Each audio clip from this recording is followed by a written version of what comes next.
Hola, buenos días, buenas tardes, buenas noches, estudiantes de máquinas hidráulicas y fenómenos transitorios. Para concluir lo correspondiente a el material que será tomado en cuenta para la realización de nuestra segunda evaluación parcial, que bueno, ya fue agendada. Hoy vamos a concluir, vamos a recapitular algunas cosas de los sistemas de operación de bombeo. Ya habíamos previamente platicado cómo se determina una curva de sistema, ya habíamos platicado cómo el punto de operación es el cruce de una curva de desempeño de una bomba con determinado curva del sistema. Este sería nuestro punto de operación. Y también habíamos hablado que en algunas ocasiones los equipos de bombeo disponibles pues no pueden darnos ya sea el gasto o ya sea la altura que nosotros requerimos, y podemos utilizarlos mediante arreglos en paralelo o en serie. Me voy a regresar un poco. Aquí es como básicamente nosotros podríamos disponer equipos de bombeo si es que lo que nos interesa es ganar carga hidráulica o altura, o si lo que nos interesa es tener un gasto de mayor valor al que únicamente una bomba nos podría proporcionar, aun cuando la altura no sea un problema, ¿no? Bien, en otras ocasiones puede ocurrir que nosotros ya contamos con un sistema en marcha, en operación, y que ya contamos con equipos de bombeo instalados, pero por cuestiones precisamente de operación, nosotros podríamos modificar la manera en cómo nuestra curva del sistema se comporta. Para ello debemos de observar con cuidado cuál es nuestra curva del sistema y cuáles son los términos que la componen. Recuerde que por un lado tenemos H, que va a ser la carga hidráulica que deberá de suministrar el equipo de bombeo.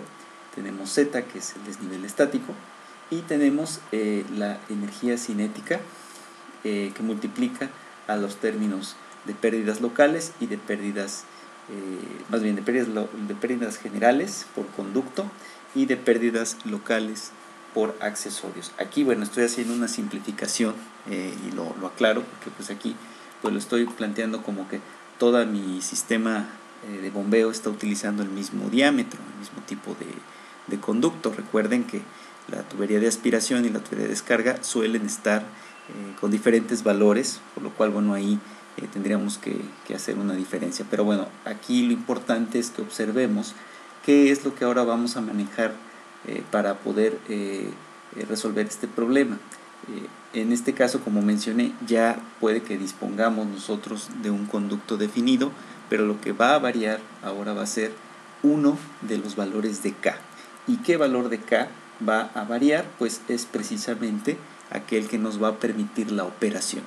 Generalmente una válvula que pueda interrumpir el flujo o que pueda permitir un mayor o un menor paso del mismo, pues es el que nos va a permitir modificar nuestra curva del sistema.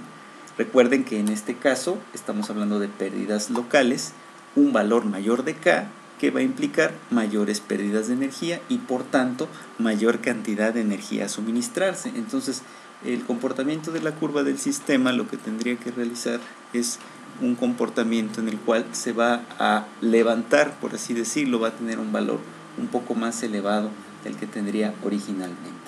Vamos a desglosar los términos de la sumatoria de las Ks. Vamos a pensar que nuestro sistema es muy sencillo, que tiene una K de entrada, que hay una K de la válvula que no conocemos y hay una K de salida. Esto nos llevaría al desarrollo de la ecuación previa de esta forma. Tenemos que conocemos H, o bueno, lo podemos determinar, sí, porque también pudiera darse el caso en el cual nosotros, vamos a regresarnos un poco, en el cual a nosotros nos interesa que la curva de nuestro sistema se comporte en este punto en particular. Es decir, vamos a pensar que nuestro sistema tiene un punto de operación en 1 con condiciones de la válvula completamente abierta, es decir, ahí conocemos el valor de K, pero no conocíamos exactamente dónde cruzaba la curva del desempeño con la del sistema, pero era el punto 1. Pero por cuestiones operativas nosotros buscaríamos un gasto menor sea porque a lo mejor la altura que requerimos para llevarla sea más elevada, que puede ser el caso, o sea porque ese gasto que nosotros estamos queriendo utilizar es un gasto que nos permite a nuestro equipo de bombeo trabajar con una mejor eficiencia, ¿sí? En ese caso, bueno, lo que tendríamos que hacer es encontrar ahora el valor de K que no conocemos, pero dando como datos, en este caso H, que sería al que estamos buscando llegar, y Q, que despejándolo de la ecuación de continuidad, pues nos daría la energía cinética. Bien, volviendo acá. Entonces, tendríamos conocidos todos estos términos. El único que no conoceríamos sería el K de la válvula.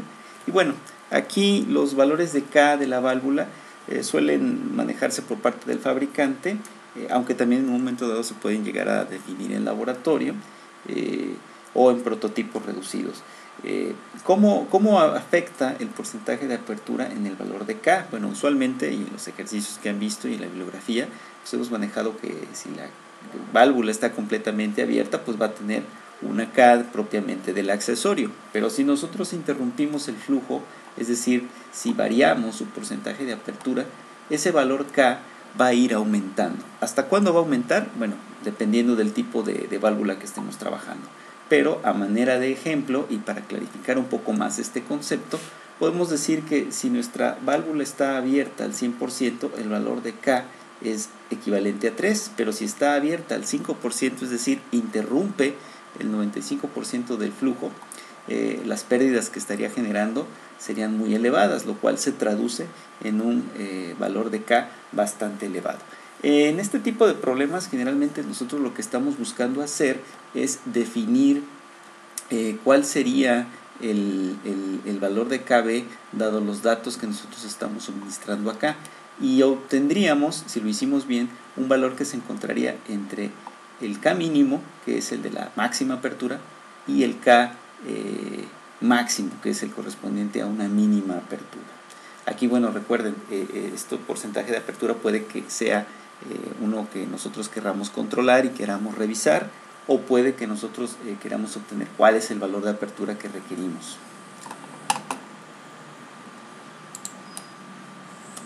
Entonces, realizando, teniendo conocimiento de ello, nosotros lo que podríamos plantear es despejar toda esta expresión. Aquí pues, nuevamente lo estamos escribiendo, y estaríamos despejando el valor de KB. Aquí, bueno, pues todo lo que tengo acá lo saco, lo dejo por separado, todo lo dejo aquí al interior, y todo lo que está en esta parte, el desnivel estático y la suma de estas pérdidas de energía, pues los puedo todo englobar nuevamente en una sola constante para que no tenga yo que estarlo recalculando.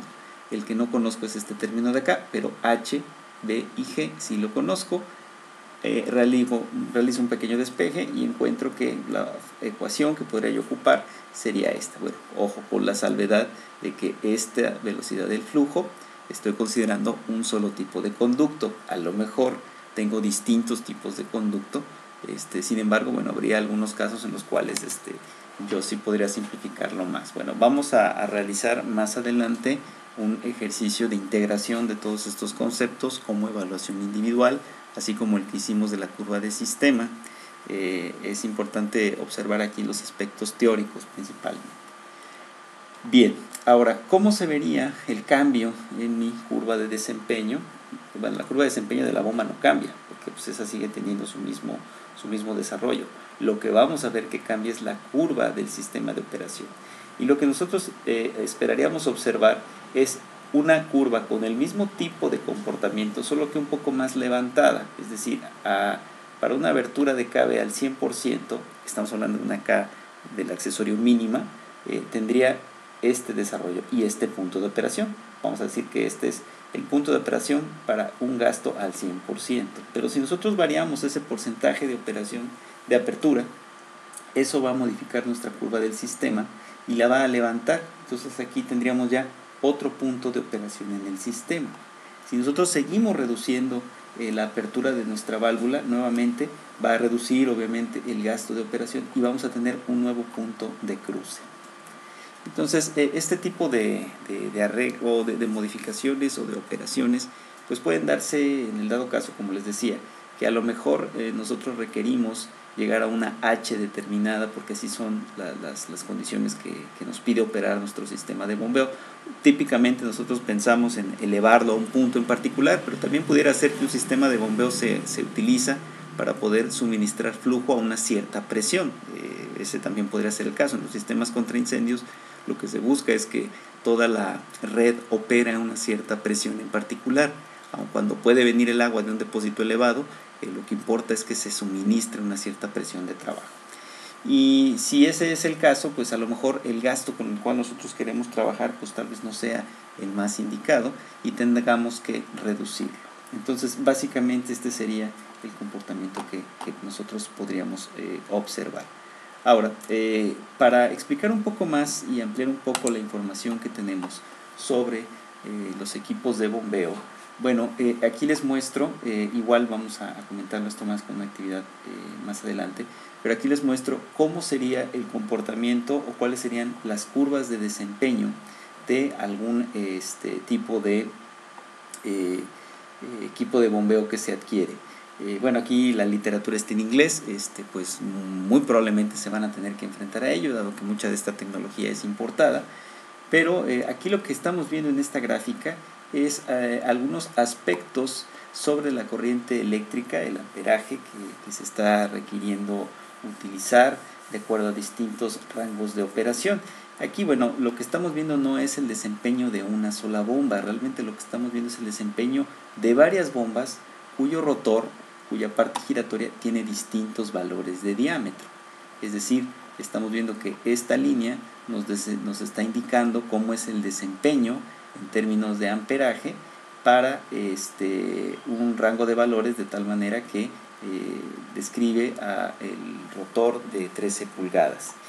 Aquí, bueno, en el eje vertical estamos planteando la cantidad de amperaje que se requiere. En el eje horizontal, esto es lo que quiero que observemos con cuidado, aquí no se ve, pero más abajo va a quedar más claro, lo que estamos observando es el valor de gasto caudal. Estas son las famosas curvas de desempeño en donde nosotros podemos obtener mediante el valor del gasto caudal algunos otros aspectos importantes como pueden ser la carga. Aquí, bueno, lo está representando en 3 unidades equivalentes, pero pues cada una tiene su escalamiento en galones por minuto, en litros por segundo o en metros cúbicos por hora, ¿sí? Pero finalmente el desempeño es el mismo. Y la carga o altura hidráulica pues también la estamos manejando en distintas unidades. En metros, como sería en el sistema técnico o en el sistema internacional, en pies, como sería en el sistema británico, y en PSI. Recuerden que los PSI pues son también una unidad de presión recuerden siempre que la carga puede ser también representada como unidad de presión o también como carga hidráulica. Y aquí lo que observamos son las curvas de desempeño, por ejemplo, para una bomba de 11 pulgadas de diámetro. Como pueden ver, tiene un desempeño descendente, no es completamente una curva que se desciende, pero tiene este desarrollo, un valor elevado de H y un valor mínimo de H para un gasto menor. Todo el comportamiento de las familias de estas curvas, de estas bombas, que lo único que está variando es su diámetro del rotor, tienen ese mismo desempeño. Ahora, quiero que observemos estas otras curvas punteadas que están acá. Estas otras curvas punteadas también se les conoce como curvas de colina, y lo que nos están indicando es la eficiencia. Aquí, bueno, se están representando varias porque estamos representando una familia de bombas que tienen el mismo tipo de estructura, solamente que varía el diámetro del rotor. En este caso, lo que nos estaría indicando, por ejemplo, vamos a elegir esta bomba de 11 pulgadas de diámetro. Lo que nos diría es que para un gasto de 20 galones por minuto me puede, en esta parte, suministrar una altura de 60 pies, y la eficiencia a la cual me va a trabajar es del orden del 64%. Habría que buscar sobre esta línea punteadita que ese es el valor de eficiencia. Yo quisiera tal vez a lo mejor trabajarla a una eficiencia mayor, pero pues veo que no. Realmente este es el punto de máxima eficiencia para esa bomba en particular. Es decir, esta bomba no llega a tener valores de eficiencia por arriba del 64%. De ahí baja, de aquí hasta acá sería el 60%, de aquí abajo sería el 54%.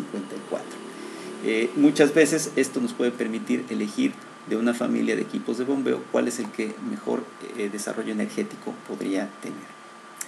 Bien, analicen esta gráfica y nos vemos pronto. Buenos días, buenas tardes, buenas noches. Hasta pronto.